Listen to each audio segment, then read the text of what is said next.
네, 저는 오늘 베드로전서 5장 5절로부터 11절까지 말씀을 가지고 견고한 믿음을 가져라 하는 제목으로 여러분들과 은혜 나눠보려고 합니다. 오늘이 2013년 마지막 한 해를 보내는 송년주일입니다. 한 해를 우리가 믿음으로 달려온, 믿음의 경주를 달려온 바로 여러분들은 한 해를 다시 한번 뒤돌아보면서 우리가 그동안 한 해 동안 우리의 믿음의 삶을 제대로 살았나, 하나님이 기뻐하시는 그 믿음 가지고 살았는지를 한번 점검해 볼 필요가 있다 하는 그런 마음으로 오늘 이 베드로전서 말씀을 선택을 했습니다.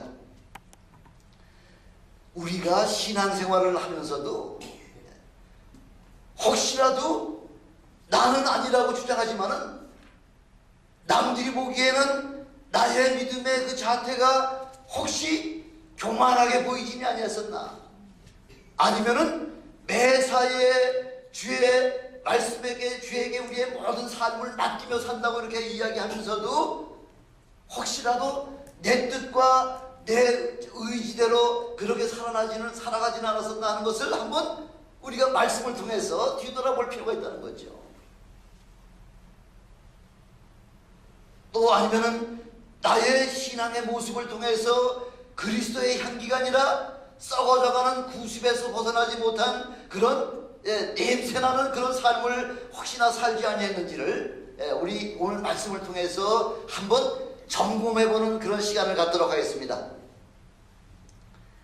우리의 신앙의 목표는 바로 우리의 믿음을 바로 세우는 거죠. 바로 우리가 이렇게 신앙대로 우리가 내 신앙을 바로 세우려고 그렇게 애를 쓰지만은, 그러나 우리는 간혹 가다가 우리의 마음과 우리의 뜻과 우리의 의지대로다가 그렇게 우리의 삶을 살아가려고 하는 것이 얼마나 많으냐는 거죠. 우리의 싸움은 뭐라고 이야기했나요? 바로 우리의 싸움은 영적 싸움이다, 그렇게 얘기하고 있죠. 영적 전투라는 거죠. 오늘도 우리에게 말씀을 통해서 봤지만은 마귀는 우는 사자와 같이 우리 상수제를 쳤다고 그렇게 말하고 있습니다. 우리의 싸움이 영적인 면에서 마귀와의 그런 영적인 싸움도 물론 굉장히 중요하지만은, 사실은 그 마귀와의 영적인 싸움 그 이전에 바로 나 자신과의 그런 싸움이 더 크다는 거죠. 그래서 성경 기자는 우리에게 뭐라고 말씀하느냐면은 바로 우리의 싸움은 바로 우리 안에 거하는, 우리 안에 있는 강력한 진이라는 거죠. 나의 살아왔던 그 과거의 생활 습성이나 나의 모든 그 내 고집이나 나의 모든 그런 사회적인 그런 경험이 바로 내 속에 자리 잡고 있어가지고서 그것이 오히려 나의 영적인 그런 문제를 끊임없이 공격하고 그것을 우리 신앙을 방해하고 있는 것이 바로 우리 심령 속에 있는 강력한 진이라는 것입니다. 이 내 고집 때문에, 내 강력한 힘 때문에 우리는 신앙생활을 바로 살지 못하고 끊임없는 고난과 그런 그 갈등 속에서 살아갈 수밖에 없는 것이 바로 우리의 믿음의 연약함이 바로 그 가운데 있다는 것입니다.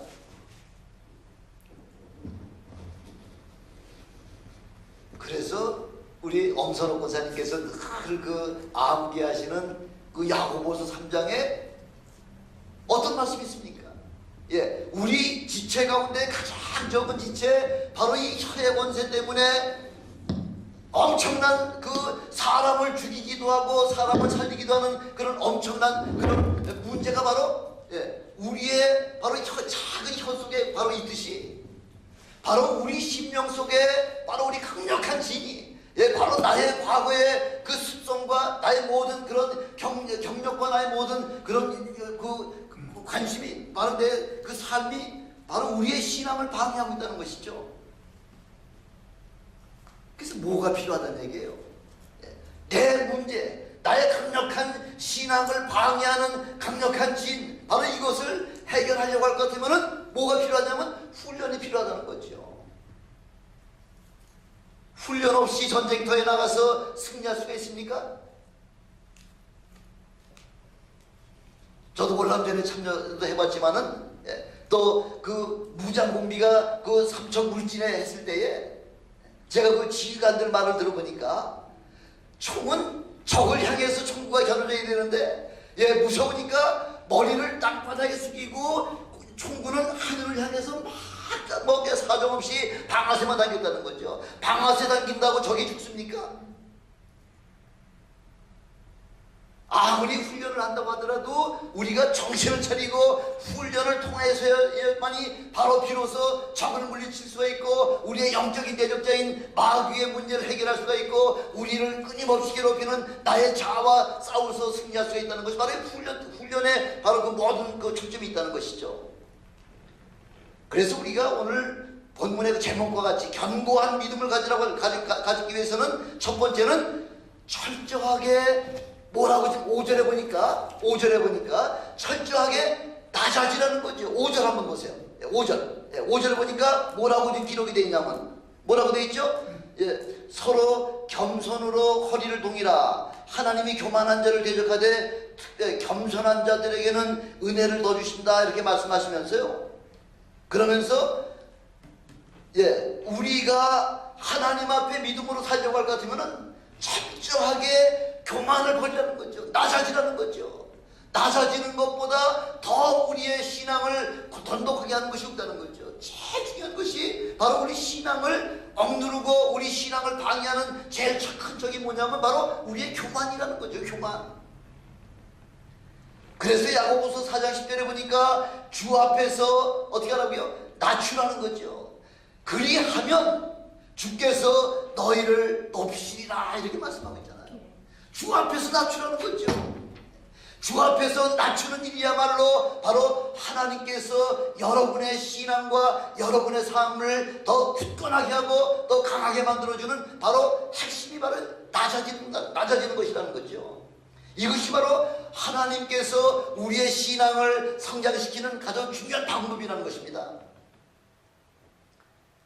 세상의 모든 사람들이 욕심이 뭐냐면요, 스스로 자기 자신을 높이려고 하는 것이 바로 세상 사람들의 공통된 그런 마음 아닙니까?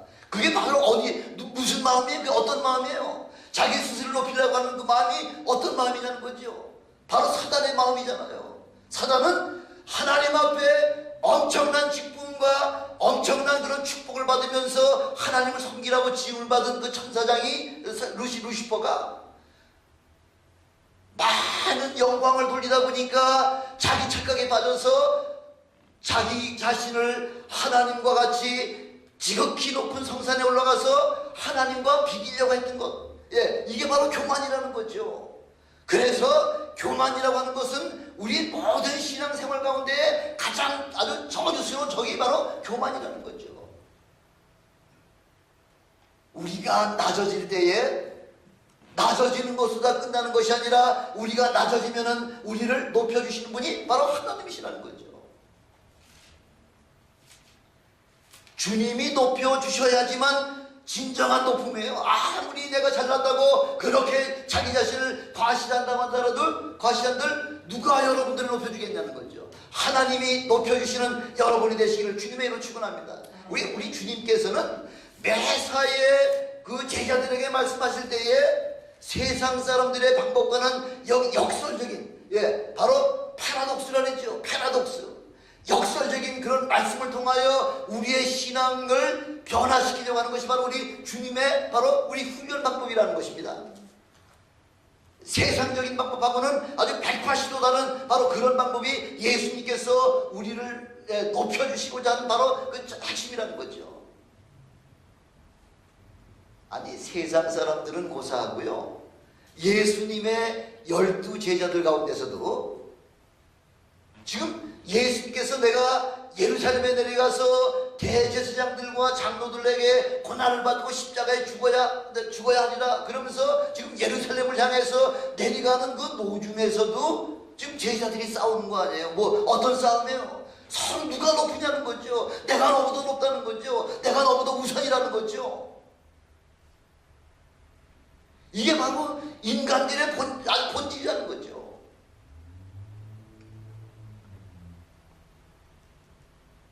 그래서 우리 주님께서 누구든지 높고자 하면은 제일 마지막에 섬기는 자가 되라, 그렇게 말씀하고 있지 않습니까? 여러분 높아지기를 원하십니까? 낮아지시기를 주님의 이름으로 축원합니다. 예, 그래서 이 진리의 말씀을 가장 잘 체득한 사람이 성경 중에 어떤 사람인가요? 어떤 인물이 가장 이 낮아지고 겸손한 일에 가장 앞장선 사람이 어떤 사람이에요? 사도 바울이잖아요. 사도 바울은 자기 자신을 가리켜서 뭐라고 얘기하냐면 고린도전서 15장 8절에 보니까 만삭되지 못하여 남자 같은 내게도 주님께서 보여주셨다는 거죠. 우리식으로 얘기하면 뭐예요? 팔싹둥이라는 거죠. 예, 온전하게 그 모태에서 생성되지 못하고, 예, 8달 만에 태어난 그 완전하지 못하게 태어난 바로 그런 자 같은 나라도 하고, 이렇게 사도 바울은 자기 자신을 가장 낮은 자라 그렇게 했다는 거죠. 아니, 사도 바울이 팔싹둥이 8달 되지 못해 만삭되지 못해서 난 자 같은 나요, 또 사도들 중에 지극히 작은 자 바로 나라고 이렇게 표현했다고 해가지고서 세상 사람들이 사도 바울을 낮춰봤습니까? 아니에요.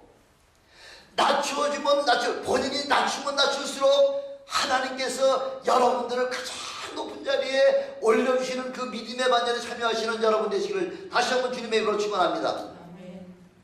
그래서 모든 믿음의 사람들에게 가장 존귀하게 지금 주님께서 높여주신다 이거죠. 주님께서 높여주실 때에 사도 바울은 모든 믿음의 사람들 가운데 가장 존경받는 그런 믿음의 반열에 우뚝 서지 않았습니까? 12제자들보다도 오히려 더 많은 하나님의 말씀을 하나님께로부터 받아서 세상에 공포하지 않았습니까?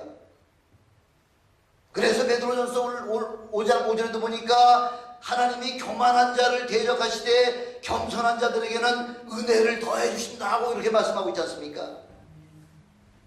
고린도전서 10장 12절에 보니까 그런즉 선줄로 생각하는 자는 뭐라고 말씀하고 있죠?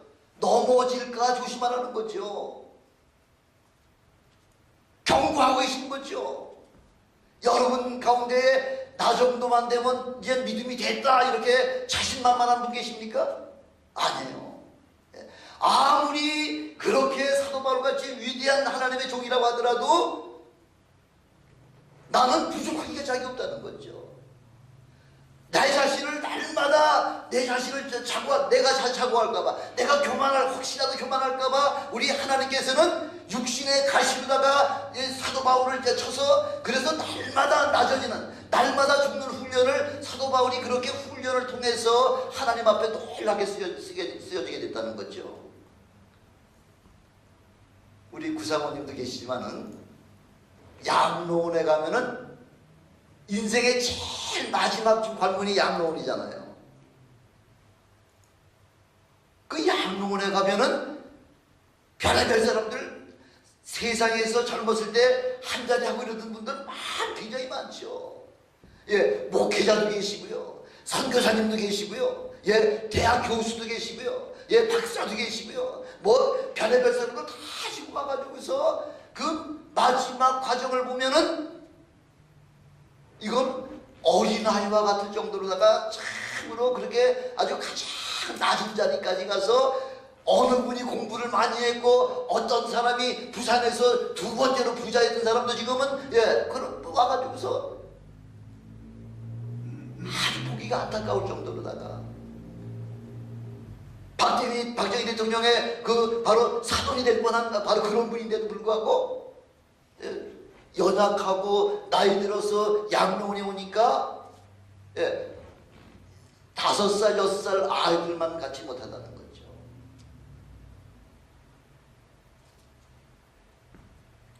그게 바로 우리 인간이 하나님이 보시기에는 도토리 기적이라는 거죠. 아무것도 아니라는 거죠. 조금 더 알고 조금 더 가졌다 천만하면서 하나님께서는 그것이 아무것도 아니라는 거죠. 그러니까 더 가졌다, 더 배웠다, 더 많은 권세를 누렸다 자랑할 것이 없다는 거죠. 낮아지라는 거죠. 낮아질 때에 우리 하나님께서는 우리를 더 크게 선질로 생각하는 자마다 넘어질까 조심하라 하고 이렇게 경고하고 계시는 거죠. 겸손으로 따지면 어떤 분보다 더 큰 사람이 없을까요? 겸손. 우리 주님보다 더 큰 분이 안 계시죠. 빌립보서 2장 6절로 8절 보니까 그는 근본 하나님의 본체시다. 하나님이시라는 거죠. 그러나 그는 하나님과 동등됨을 취할 것으로 여기지 아니하시고 오히려 자기를 비워 종의 형체로 나타나셨다는 거죠. 하나님이신 그분께서 종의 형체로 나타나실 뿐만 아니라 그것만 가지고서 끝나는 것이 아니라 또 죽기까지 복종하셨다는 거죠. 죽기까지.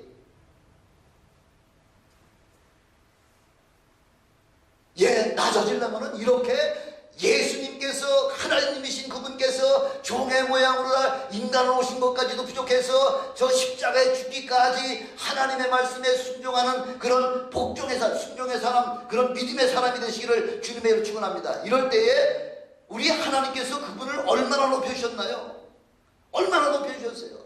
하늘에 있는 자나 땅에 있는 자나 땅 아래에 있는 자가 다 어떻게 했다고요? 예수의 이름에 무릎을 꿇게 하셨다. 그렇게 말씀하고 있잖아요. 누가 그렇게 하셨다는 거예요? 하나님께서. 예수님께서는 하나님이심에도 불구하고 자기를 가장 낮은 자, 가장 천한 자, 가장 저주받은 자 같이 그렇게 순종하실 때에 하나님께서 이 우주 만물의 모든 것들보다 가장 존귀한 이름으로 우리 예수 그리스도를 그렇게 하나님께서 높여주셨듯이 바로 저와 여러분들은 이렇게 하나님께서부터 이런 높임을 받는 가장 낮고 연약한 자의 자리로 여러분 내려앉으시는 여러분 되시기를 주님의 이름으로 축원합니다. 사도 바울도 고린도 후서 11장 30절에 보니까 사도 바울만큼 자랑할 거 많은 분 혹시 계세요? 사도 바울이 뭐라고 얘기해요? 여러분 자랑할 거리가 많죠. 자랑하고 싶은 게 뭐 한두 가지가 아니겠죠. 그러나 사도 바울은 뭐라고 지금 고백을 하냐면 내가 부득불 자랑할진대 나의 약한 것을 자랑하노라. 부득불 내가 꼭 자랑을 해야 한다면은 나의 약한 것밖에 자랑할 것이 없다. 이렇게 사도 바울이 다 이렇게 외치는 거예요. 자고하지 말라고 우리 하나님께서 육체의 가시를 주심으로 말미암아 그래서 내 은혜가 그것으로 족하다 하고서 주님께서 말씀하고 계시지 않습니까? 왜냐하면 연약하면 연약할수록 사도 바울이 연약하면 연약할수록 뭐가 더 늘어난다고요? 능력을 더 크게 주신다는 거죠. 우리는 외형적으로 연약할지 몰라도 우리 속에서 나오는 영적인 파워는 우리 하나님께서 점점 더 강건한 사람으로 만들어주시는 여러분 되시길 주님의 이름으로 축원합니다. 그래서 마태복음 18장 4절에 보니까 누구든지 어린아이와 같이 자기를 낮추는 그 자가 바로 한 천국에서는 큰 자다 이렇게 말씀하고 있지 않습니까?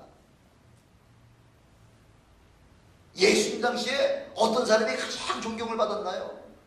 세례 요한이잖아요. 세례 요한은 주님께서 얼마나 칭찬하셨느냐 하면은 여자가 낳은 자 중에 세례 요한보다 큰 자가 없으나 그러나 천국에 가면 지극히 작은 자보다도 더 작은 것이 세례 요한이라고 그렇게 말씀하고 있지 않습니까? 여러분 이 땅에 사시는 동안 가장 낮은 자리에 임하시는 가장 겸손한 자의 신앙을 그렇게 본받으시는 여러분 되시기를 주님의 이름으로 축원합니다. 그래서 우리 주님께서는요 뭐라고 얘기했냐면은 사도 바울이 그러잖아요. 내가 날마다 죽는다는 거죠. 날마다. 아니 죽은 자가 힘을 뱉은들 그 뭐 불평을 분만하겠습니까? 아니면은 따귀를 때린다고 그 죽은 자가 뭐 원망을 하겠습니까? 짓밟는다고 해가지고서 그 사자가 무슨 이야기를 할 수 있겠냐는 거죠. 죽기까지 낮아지기만 하면 그때부터는 하나님께서 더욱더 높여주시는 그런 높은 그런 신앙의 반열에 견고한 믿음의 반열에 참여하시는 여러분 되시기를 주님의 이름으로 축원합니다. 두 번째 견고한 믿음을 가지려면은 7절에 보니까 뭐라고 말씀하고 있죠? 7절에 보니까 너희 염려를 다 주께 맡겨버려라. 염려, 근심, 걱정을 다 누구한테 맡기라고요? 주님 앞에 맡겨버리라는 거죠. 마태복음 6장 25절에 보니까 목숨을 위하여 무엇을 먹을까 무엇을 마실까 몸을 위하여 무엇을 입을까 염려하지 말라. 목숨이 음식보다 중하지 아니하며 몸이 의복보다 중하지 아니하냐. 이런 먹고 마시는 그런 육신의 삶 때문에 염려 근심 걱정하지 아니하시는 여러분 되시기를 주님의 이름으로 축원합니다. 예, 그래서 우리 주님께서는 여러분의 머리털까지 세시고요. 어떻게 우리가 주님 앞에 우리의 삶을 대하냐면 마태복음 6장 33절에 보니까 너희는 먼저 프라이오리티 포스트가 뭐냐면은 바로 그의 나라와 그의 의를 구하라. 그리하면 모든 것을 우리 하나님께서 우리 주님께서 너희의 필요를 우리 하나님께서 채워주시겠다는 거죠.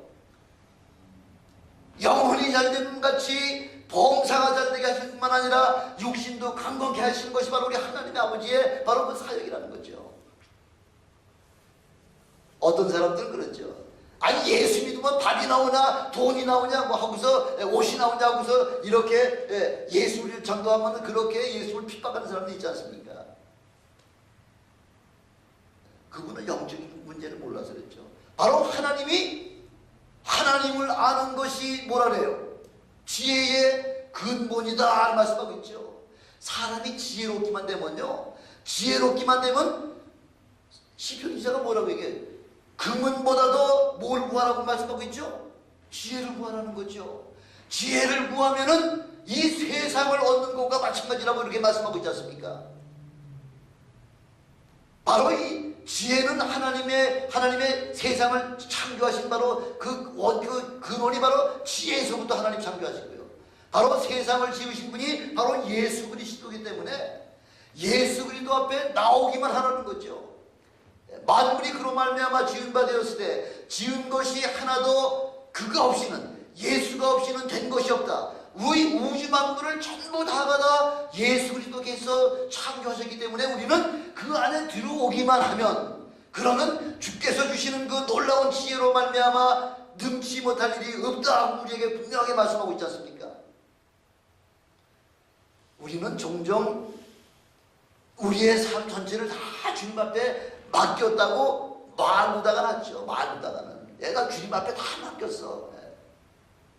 그렇지만은 그렇게 말로다가 그렇게 하지만은 다를 맡긴 게 아니라 어떤 거에 대해서는 반만 맡기죠. 반만 맡긴다는 이야기는 다른 말로는 뭐예요? 믿음이 있다는 얘기 없다는 얘기예요. 반만 맡긴다는 건 믿음 없다는 얘기예요. 그래서 야고보서 1장 8절에 보니까 두 마음을 품는 것은 정함이 없는 것이다 이렇게 말씀하고 있잖아요. 그 염려의 대부분이 뭐냐면 뭐 때문에 사람들이 염려하느냐면요 90% 이상은 아직 오지도 않은 것, 내일 이후에 장차 이루어질 그 일들에 대해서 미리부터 염려한다는 거죠. 미리부터. 마태복음 6장 34절에 보니까 내일 일을 위하여 염려하지 말라. 내일 일은 내일 염려할 것이요 한날 괴로움은 그날에 족하다는 거죠. 내일 거 가지고서 미리 와서 지금부터 걱정하지 말라는 거예요. 염려하지 말라는 거예요. 내일 거는 내일 가서 염려해도 늦지 않다는 거죠. 아니 염려한다고 여러분이 염려한다고 해서 키를 한 잔이라도 크게 해주느냐 하고서 주님께서 말씀하고 있지 않습니까? 아무런 쓸데도 없는 염려는 이 시간에 다 끊으시기를 주님의 이름으로 축원합니다. 요즘 우리가 한참 지금 계속 우리 믿음의 사람들이 한참 이야기하는 문제들이 뭐예요? 이제 주님 오실 날이 얼마 남지 않았다는 건 우리보다도 세상 사람들이 더 먼저 알아요. 세상 말세라는 것은 세상 사람들이 먼저 알아요. 어차피 예수님께서 재림하시려고 할 것 같으면은 악의 역사들이 악의 축도 하나님의 성령의 축과 더불어 동일하게 역사하는 것이 바로 하나님의 바로 마지막 때에 대해질 계획이라는 거죠. 어떡하지? 어떻게 하긴 뭘 어떻게 해요? 어떻게 하면 되겠습니까? 믿음의 사람들은 그냥 기도하고 깨어있어라 이렇게 말씀하고 있잖아요. 다른 방법이 없어요. 어떤 분들은 비상식량을 좀 준비해야 된다는 거죠. 비상식량 얼마나 준비하실 거예요? 며칠치? 얼마나 준비하셔야지만 그 환란의 때 비상식량 가져다가 그 위험한 그 고비를 넘길 수 있을까요? 아니에요. 마태복음 24장 21절로 22절에 보니까 그때에 큰 환란이 있겠다는 것을 우리 주님께서 이미 말씀하셨어요. 그러나 창세로부터 지금까지 이런 환란이 없었고 후에도 없으리라. 그러니까 아주 역사 이래 가장 큰 환란이 온다고 하는 사실은 그건 뭐 주님께서도 말씀하신 게 확실한 거죠. 22절에 보니까 그날들을 감하지 아니할 것이면 모든 육체가 구원을 얻지 못할 것이나 그러나 바로 접속사예요. 그러나 택하신 자들을 위하여 그날들을 감해 주시겠다는 거죠. 피할 길을 우리에게 다 얘기해 주셨잖아요. 항상 기도하고 깨어있다는 말씀은 무슨 말씀이에요? 늘 말씀을 상고하고 말씀대로 실천을 실천하면서 그렇게 기도하는 삶을 살 때에 우리 하나님께서, 우리 주님께서 여러분들의 피할 길을 다 준비해 주신다고 성경에서 이렇게 말씀하고 있잖아요. 그날들을 감해 주신다고 말씀하고 있잖아요. 뭐 쓸데없이 비상식량 뭐 준비하실 필요 없어요. 뭐 지진이나 이런 거 나오면은 뭐 한 6주 정도 그렇게 유용하게 쓸 수는 있겠지만은 주님 재림 때의 그 환난을 위해서 여러분 준비하실 필요 없다는 거죠. 기도하고 깨어서 그렇게 있으면 우리 주님께서 여러분들의 그 가실 길을 안전하게 우리 주님께서 택해 주신다고 그렇게 말씀하고 있습니다. 마태복음 11장 28절을 보니까 수고하고 무거운 짐진 자들아 어떻게 하라고요? 다 내게로 오라는 거죠. 수고하고 무거운 짐진 자는 다 내게로, 주님께로 오기만 하면 내가 너희를 쉬게 해주시겠다. 염려, 근심, 걱정 가지고 있는 분들 다 주님 앞에 오시기만 하면 주님께서 여러분들의 마음속에 평강과 그런 축복을 주시는 그런 주님을 믿으시길 주님의 이름으로 축원합니다. 아니 요즘 경제 정도가 넉넉하고 요즘만 같아요라 이렇게 살만한 사람 있으면서 손 한번 들어보세요. 요즘만 같아요라. 아니 돈이 막 쏟아져 들어와가지고 신난다 하는 사람 혹시 계세요? 그래요? 다 어렵죠. 다 경제적으로 어렵고요. 건강상으로 멀쩡한 것 같지만 다 한두 가지는 다 문제가 있고요. 이런저런 자녀들의 문제, 이런 어려움을 계속 겪고 있는 그런 분이라고 할지라도 주님 앞에 와서 무거운 짐을 다 내려놓으시라는 거예요. 오늘 혹시라도 무거운 짐을 지고 오신 여러분들 이 자리에서 주님 앞에 다 내려놓고 홀가분한 마음으로 떠나가시는 여러분 되시기를 주님의 이름으로 축원합니다. 철저하게 주님에게만 맡기십시오. 여러분보다 주님께서 여러분들의 어려운 문제를 더 잘 알고 계세요. 주님 앞에 맡겨놓으시고 주님 앞에 주여 내가 지금 이렇게 내가 어떻게 하면 좋겠습니까? 주여 나의 짐을 대신 짊어져 주시옵소서 하고 주님께 맡기세요. 그러면 요한복음 8장 32절에 보니까 진리를 알지니 예수 그리스도를 알지니 예수 그리스도가 너희를 자유케 하리라 이렇게 말씀하고 있지 않습니까? 세 번째 견고한 믿음을 가져야 하려면요 갈라디아 2장 20절에 보니까 철저하게 어설프게 죽으면 안 된다는 거죠. 어설프게 죽는 것이 아니라 아주 철저하게 죽어야 된다는 거죠. 완전히 죽어야 된다는 거죠. 갈라디아 2장 20절에 보니까 내가 그리스도와 함께 십자가에 못 박혔나니 그런즉 이제는 내가 산 것이 아니요 오직 내 안에 그리스도께서 사신 것이라. 바로 예수 그리스도가 여러분의 심중에 들어와서 여러분과 함께 동행하실 때에 바로 그때는 우리와 더불어 하나님과 더불어 동행하는 삶을 사시는 그런 여러분 되시길 주님의 이름으로 축원합니다. 우리는 이미 주님의 죽으심에 참여도 했을 뿐만 아니라 주님의 부활에 다 참여하셨지 않습니까? 여러분 다 신앙 고백했지 않습니까? 모르다가 침례를 통해서 예수 그리스도의 죽으심과 더불어 나의 옛사람은 예수님의 더불어 십자가에 장사 지내고 예수님이 부활하심으로 말미암아 나의 옛사람은 죽고 새 사람으로 부활했다고 하는 바로 침례를 통하여 여러분 모든 신앙 고백이 이미 다 주님과 연합하시겠다고 하는 신앙 고백을 다 하시지 않았습니까? 사도 바울이 위대한 믿음의 사람이요 예수 그리스도의 종이 된 것은 바로 본인의 고백처럼 내가 날마다 죽노라, 내가 날마다 죽는다고 하는 이 바로 신앙 고백이 사도 바울을 가장 위대한 하나님의 종으로 쓰임받는 그런 위대한 사람으로 만들지 않았습니까? 믿음은 내가 매일 죽어야만 바로 그것이 그 믿음을 지켜지는 것이라는 거죠. 그게 쉽진 않죠.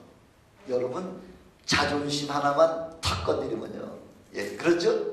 여러분 가장 여러분들의 취약점이 하나씩 있잖아요. 가장 연약한 그 연약한 부분만 자존심만 하나 탁 건드리면 그냥 참지 못하죠. 탁 튀어올라오죠.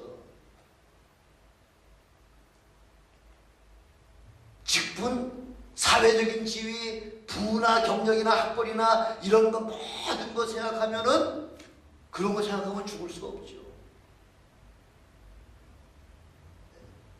건드리기만 하면 슬며시 올라오죠. 슬며시.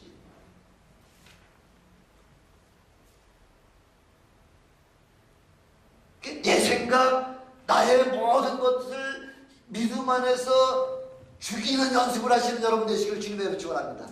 내가 날마다 죽어야지만 내 신앙이 저 사람 때문에 내 신앙이 망가졌다. 그건 말도 안 되는 거예요. 저 사람 때문에 오히려 내 신앙이 더 강력한 믿음으로 그렇게 성장하시는 여러분 되시길 주님의 축원합니다. 그래서 우리의 생명은 이제 우리 것이 아니라는 거죠. 주님께서 이미 값주고 사셨기 때문에 이제는 우리는 여러분 한 분 한 분은 다 주님의 것이잖아요. 그래서 로마서 14장 8절에 사도 바울이 뭐라고 고백하냐면 우리가 살아도 주를 위하여 살고 죽어도 주를 위하여 죽나니 사나 죽으나 우리가 주의 것이로다, 이렇게 고백하잖아요. 바로 사도 바울의 고백이 저와 여러분의 고백이 되시길 주님의 이름으로 축원합니다. 사나 죽으나 다 주님의 것입니다. 마음껏 사용해 주시옵소서. 나는 이미 죽은 몸이오니 주께서 내 몸을 사셨사오니 주께서 원하시는 대로 쓰여지게 도와주시옵소서. 이게 바로 우리의 고백이 되시기를 다시 한번 주님의 이름으로 축원합니다. 이런 믿음의 고백을 가지고 있으면요, 그러면은 이렇게 우리 목숨이 우리 것이 아닌데도 불구하고 내 목숨 하는 사람 있잖아요. 남의 걸 가지고 자기 거라고 하는 사람 뭐예요? 내 목숨을 자기 거에 사용하는 사람. 그건 뭐라 그랬죠? 강도죠. 두 눈도 안 벌쩍 뜨고서 내 목숨이요. 내 목숨 아니에요. 여러분 이미 하나님께서 예수 그리스도의 피값을 주고 여러분을 다 하나님의 자녀로 사주셨기 때문에 이제는 주님께서 원하시면은 주여 내가 여기 있사오니 나를 사용해 주시옵소서. 이렇게 하나님 앞에 쓰임받는 저와 여러분이 되시길 주님의 이름으로 축원합니다. 주님이 달라고 하면요, 우리 생명까지 다 드려야 되는 거예요. 그거 미물이잖아요. 미물. 주님이 마지막 예루살렘 성에 입성하실 때에 벳박에까지 도착하셨을 때 벳박의 건너편에 있는 저 마을에 제자 둘을 보내시면서 거기에 아직 사람이 한 번도 타보지 아니하는 그 나귀 새끼가 있는데 그 나귀와 나귀 새끼를 끌고 오너라.